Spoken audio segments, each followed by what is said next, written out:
On dit souvent qu'il est essentiel de savoir quand partir, savoir quitter la fête, une relation, un travail ou même un club. Certains joueurs sont restés un peu trop longtemps dans un club et cela a fini par ternir leur réputation. D'autres, en revanche, ont su partir au moment parfait et en sont beaucoup plus heureux. Aujourd'hui, nous allons explorer l'histoire de ces footballeurs qui ont quitté leur club au bon moment. Commençons par Michael Olise. À la fin de la saison 2023-24, Crystal Palace a vécu une série impressionnante, ce qui a considérablement augmenté sa valeur marchande. Il était courtisé par Chelsea, le Bayern Munich et quelques autres clubs, mais certains supporters de Palace lui demandèrent de rester encore une saison. Heureusement pour lui, il a fait le choix de partir. Il a saisi l'opportunité de progresser au bon moment, car aujourd'hui, Crystal Palace traverse une période difficile et semble menacé par la relégation. Olise, quant à lui, joue en Ligue des Champions et est en tête de la Bundesliga. Son ancien coéquipier, Eberechi Eze, est resté à Palace et désormais, l'intérêt pour lui a considérablement diminué. Un autre joueur qui a parfaitement chronométré son départ est Samuel Eto'o. En 2009, il quitte Barcelone pour rejoindre l'Inter Milan et le timing de ce transfert était juste parfait. Lors de cette saison-là, il a remporté le triplé, devenant ainsi le premier joueur à réaliser cet exploit et le seul à l'avoir fait sur 2 saisons consécutives. Et pour rendre l'histoire encore plus douce, il a éliminé Barcelone en route vers la Ligue des Champions. Passons maintenant à Rafinha, l'actuel joueur du Barça. Il a quitté Leeds juste avant leur relégation en Première Ligue. Il a signé à Barcelone en 2022 et a immédiatement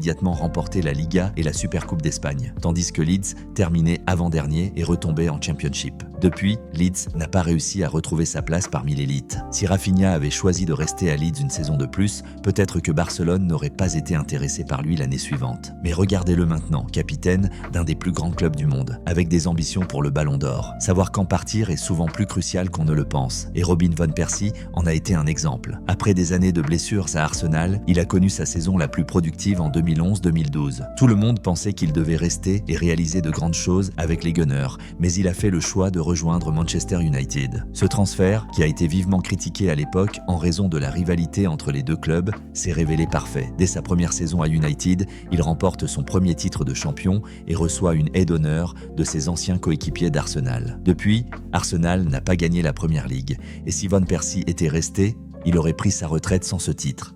Dans le cas de Sol Campbell, son arrivée à Arsenal en 2001 est arrivée au moment idéal. Après avoir passé toute sa carrière à Tottenham, il a pris la décision audacieuse de rejoindre le rival de toujours. Cette décision s'est avérée payante. Dès sa première saison, il remporte la Premier League et la FA Cup. Mieux encore, il fait partie de l'équipe historique qui a remporté la Premier League sans défaite en 2004, un exploit d'autant plus savoureux qu'il a été assuré à White Hart Lane. Passons à Thierry Henry, un autre grand de l'histoire d'Arsenal. Il a été l'un des acteurs principaux de la période la plus réussie du club en Première Ligue, remportant le doublé, faisant partie de l'équipe des Invincibles et même en tant que capitaine en finale de Ligue des Champions. Mais juste au moment où Arsenal s'apprêtait à entrer dans une période difficile, il a quitté le club pour rejoindre Barcelone, qui était sur le point de débuter sa propre ère de domination. En 2007, il remporte un triplé européen et même un sextuplé, tandis qu'Arsenal connaît une longue période sans trophée. Enfin, parlons de Cole Palmer. Bien qu'il n'ait pas encore remporté de trophée majeur avec Chelsea, il a pris la décision de quitter Manchester City au moment parfait. À l'époque, beaucoup se sont moqués de lui, mais il a fait un choix brillant. Après avoir déjà remporté le triplé européen avec City, il a rejoint un club où il pourrait plus facilement montrer ses talents au grand jour. Un an après son départ, il est devenu l'un des meilleurs jeunes joueurs du pays, remportant plusieurs distinctions, dont joueur anglais de l'année et joueur de la saison à Chelsea. Et tout cela en à peine un an.